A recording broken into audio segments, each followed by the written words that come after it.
نقلا متواترا بلا شبہتا، قرآن وہ ہے جو نقل متواتر کے ساتھ ثابت ہے۔ اختلاف قرات قرآن نہیں ہوگا، شاذ قرات قرآن نہیں ہوگا۔ قرآن وہ ہے جو نقل متواتر کے ساتھ ثابت ہے اور ہمارے پاس کتابی شکل میں موجود ہے۔ یہ ہوگی قرآن کی ڈیفینیشن۔ یعنی اگر ہم قرآن کی ڈیفینیشن کو سمجھ لیں تو بہت سی باتیں اپنے آپ ختم ہو جاتی ہیں۔ مثلا ایک صاحب ہیں، انہیں صحابہ کرام پہ طعن کرنے کا بڑا شوق ہے۔ یا تو صاف کہیں نا میں اس گروہ سے ہوں، وہ صحابہ کو نہیں مانتے، تو بات سمجھ آتی ہے۔ اپنے آپ کو سنی بھی کہنا اور پھر صحابہ کرام پہ طعن بھی کرنا۔ وہ کہتے ہیں دیکھو کہ وہ جو منافق ہو گئے وہ بھی تو صحابی تھے نا۔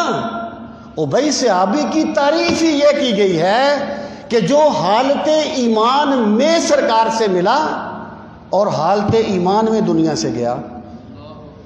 من لقی النبی صلی اللہ علیہ وسلم مومنا بہ ومات علی الاسلام، جو بندہ سرکار سے حالت ایمان میں ملا اور حالت ایمان میں دنیا سے گیا، وہ ہے صحابی۔ جو مرتد ہو گیا وہ صحابی کیسے ہو گیا؟ اس کو تو ڈیفینیشن ہی ثابت نہیں ہوتی۔ تو اس طریقے سے ڈیفینیشن ایک کنسیپٹ کلیئر کر دیتی ہے۔ سامعین محترم، اب آ جائیں نزول قرآن کی طرف۔ نزول قرآن کے دو دور ہیں، ایک مکی اور ایک مدنی۔ یہ جو صورتیں مکی اور مدنی ہوتی ہیں تو مکی صورتیں وہ نہیں ہوتی جو مکہ مکرمہ میں نازل ہوئی ہوں، اور مدنی وہ نہیں ہوتی جو مدینہ منورہ میں نازل ہوئی۔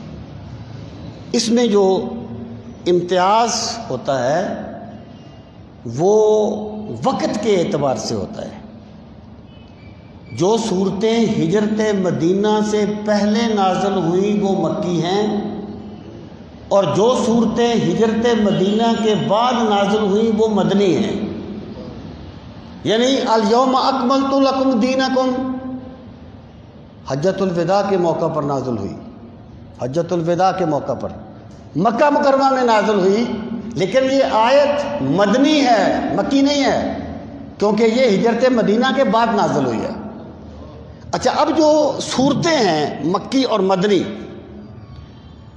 بہت سی صورتیں ہیں، کوئی تقریباً 86 جو ہیں وہ مکی صورتیں ہیں اور 28 مدنی صورتیں۔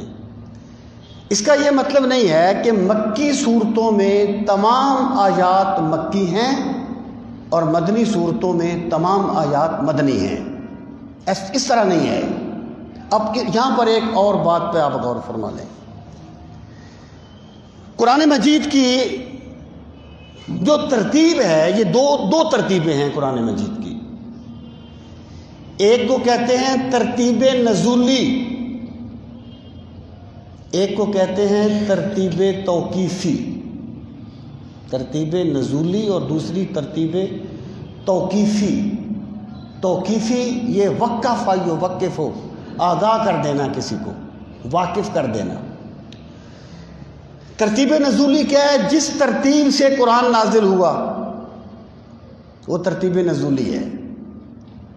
پہلے العلق کی آیات آئیں، پھر مزمل کی آیات آئیں، پھر مدثر کی آیات آئیں، یہ ترتیب نزولی ہے۔ لیکن جب رسول کریم صلی اللہ تعالیٰ علیہ وآلہ وسلم کاتبین وحی کو کوئی آیت نازل ہوتی، آپ کاتبین وحی کو بلاتے اس کو لکھوانے کے لیے، تو سرکار کیا فرماتے ہیں کہ اس آیت کو فلاں صورت میں فلاں آیت کے بعد لکھو۔ کیوں؟ قرآن مجید اصل لوح محفوظ میں ہے، بل ہوا قرآن مجید فی لوح محفوظ، لوح محفوظ میں ہے۔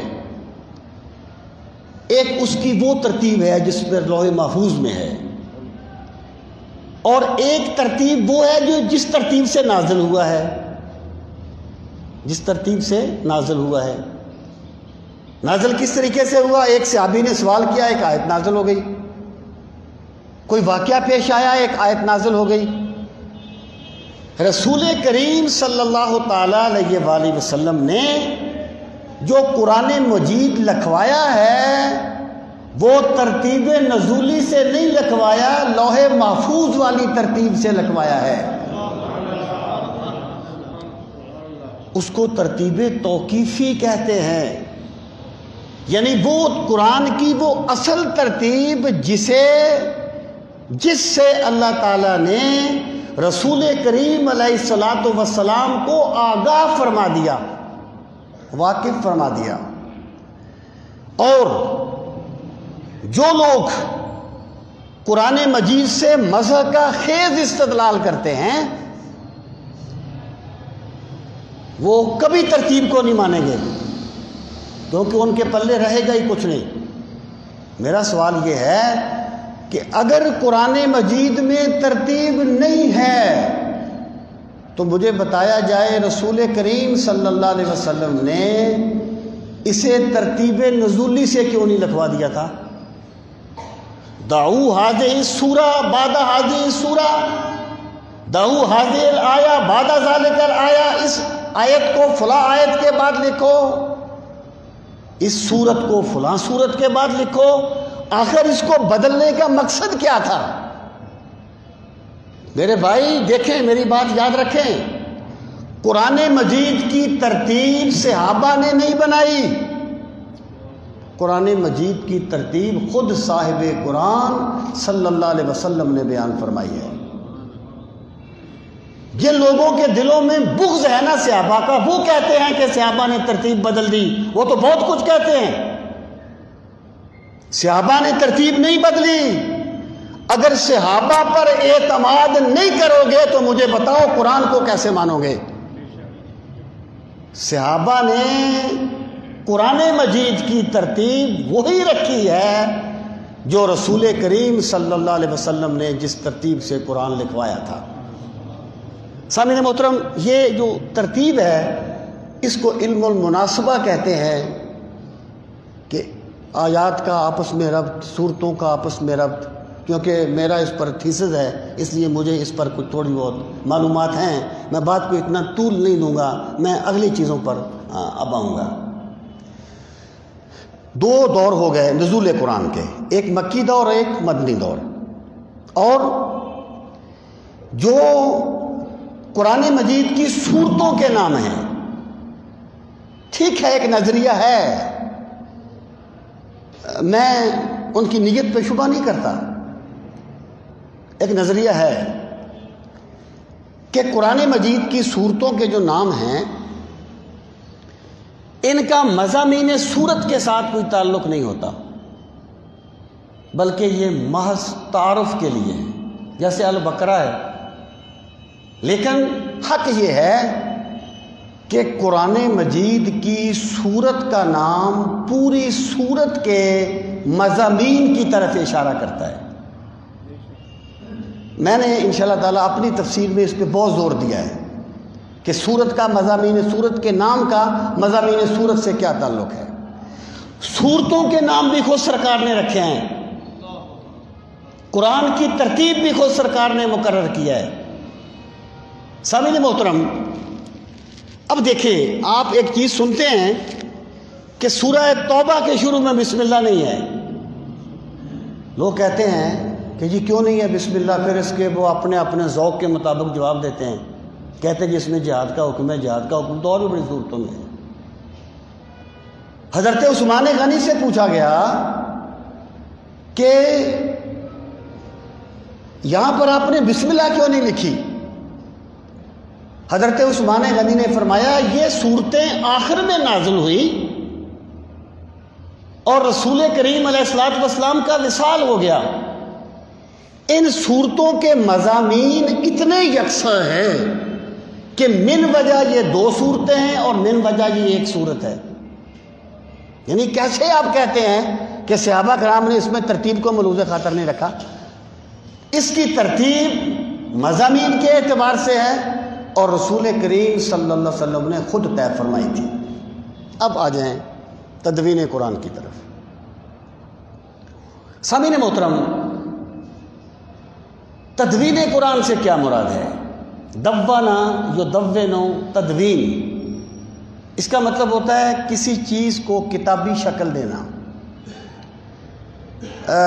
دیوان آپ کسے کہتے ہیں؟ جب ایک شاعر کا پورا کلام ایک کتابی شکل میں آ جائے اسے دیوان کہا جاتا ہے۔ درد و غم کتنے کیے جمع تو دیوان بنا۔ تدوین قرآن کیا ہے؟ تدوین قرآن یہ ہے کہ قرآن مجید کتابی شکل میں ہم تک کیسے پہنچا۔ سامعین محترم، ایک چیز آپ یاد رکھیں، قرآن مجید کا محافظ اللہ ہے۔ اِنَّا نَحْنُ نَزَّلْنَا الذِّكْرَ وَإِنَّا لَهُ لَحَافِظُونَ، ہم نے اس قرآن کو نازل کیا اور ہم ہی اس کی حفاظت فرمانے والے ہیں۔ لیکن یہاں پہ کام اللہ ہی کرتا ہے، لیکن اللہ خود آ کے نہیں کرتا، اللہ کسی سے لیتا ہے۔